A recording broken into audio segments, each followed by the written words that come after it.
మెదక్లో ఏడుపాయల దుర్గామాతను వరద చుట్టుముట్టింది. కొన్ని రోజులుగా కురుస్తున్న వర్షాలతో అమ్మవారి ఆలయం జల దిగ్బంధంలో చిక్కుకుంది. మంజీరా నది ఉధృతంగా ప్రవహిస్తూ ఉండటంతో అమ్మవారి గర్భగుడిలో దర్శనాలను నిలిపివేశారు.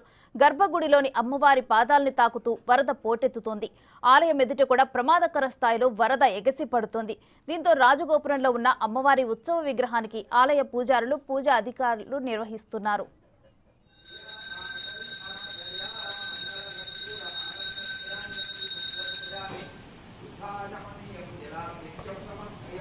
नमस्करोमि वनदुर्गा भवानी